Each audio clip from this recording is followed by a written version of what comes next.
Alors, pour changer un robinet d'évier qui tourne plus, vous voyez, regardez, j'ai beau tirer dessus, voilà, et le changer par un robinet de ce modèle-là, par exemple, on va avoir besoin de, de matériel, et je vais vous montrer lesquels.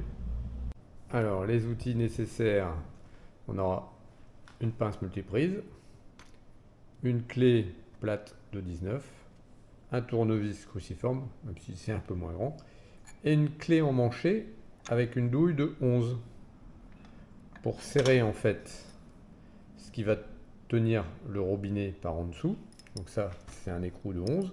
Et le côté, ici, pour le mettre dans le robinet par en dessous, c'est un cruciforme. Voilà. En fait, ça va être pour serrer les deux extrémités des tuyaux de raccordement eau chaude, eau froide de l'évier. Et voilà, en gros, on n'a besoin que de ça. Alors, j'ai coupé l'eau, maintenant je vais desserrer le câble ici pour faire passer le tuyau dans le robinet. J'ai coupé l'eau, bien sûr, et maintenant je vais desserrer tous les robinets d'arrivée d'eau. Et ce tuyau que vous avez vu là, c'est celui qui est en haut pour la douchette. Donc on va le dévisser du bas et on va le récupérer par le haut. Je montre le desserrage. Quand on dessert, on tient toujours le tuyau fixe et on dessert l'écrou libre. Voilà. Souvent, juste un coup, c'est suffisant. Et voilà. Bon, il n'y a pas d'eau qui coule, ça va, c'est bien. Alors, on enlève la masselotte en enlevant les deux. Le cruciforme qui est là, qui serre la masselotte. Ça permet de régler, quand on tire sur la petite douchette, de régler la longueur et faire en sorte que la douchette ensuite elle rentre parce qu'il y a une petite masse dessus. Alors voilà, le robinet est parti. Par contre, c'est une galère complète puisque vous voyez comment ça marche.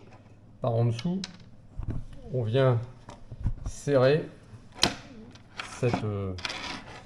cet écrou là. Voilà, on vient serrer l'écrou là par en dessous. Sauf que forcément, vous comprenez bien que quand on le serre, voilà, c'est comme ça que ça fonctionne. Voilà. Quand on le serre, ensuite on vient brancher le tuyau qui vient alimenter la douchette, voilà, à la main. D'accord. Et forcément, pour serrer ça, j'ai été obligé d'acheter une clé emmanchée de 14.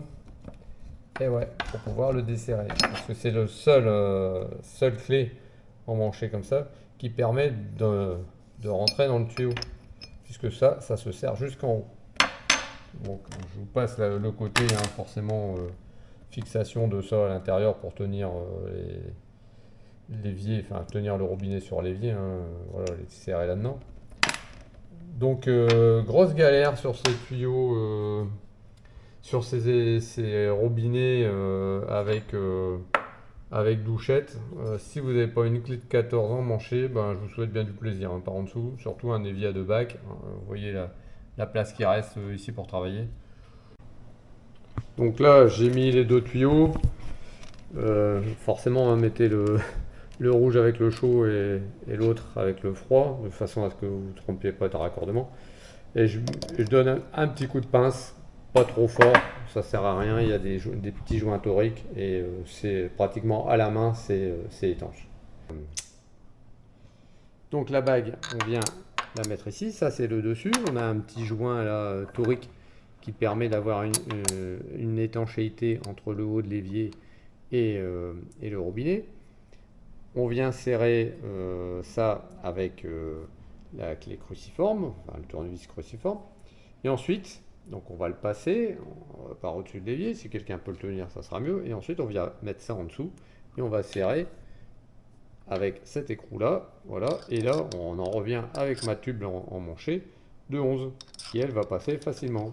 On va voir. On fait ça. Voilà. Et vous allez voir, en prenant le tube emmanché, ça va aller tout seul. Voilà. Et là, on va pouvoir serrer par en dessous tranquillement. Vous voyez. Alors ouais, je mets toujours un peu un petit peu de collant pour pas perdre la douille. Et je vous expliquerai pourquoi ma douille elle est marron. Parce qu'en fait j'ai un code de repère de couleur avec les numéros des clés. Voilà. Donc voilà le résultat. Donc c'est pas mal, ça va bien. Alors franchement, point de vue pratique et opérationnel, je préfère ce type de robinet là à monter que ce type de robinet là avec la petite douchette sur parce que ça c'est une galère. Franchement, surtout qu'on les remplace souvent puisqu'ils se mettent plein de tartes, il n'y a plus de rotation. L'avantage ici c'est que la rotation se fait sur le câble. C'est un câble qui tourne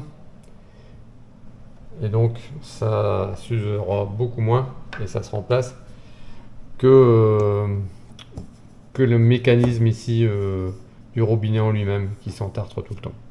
Voilà, j'espère que ça vous aura été utile.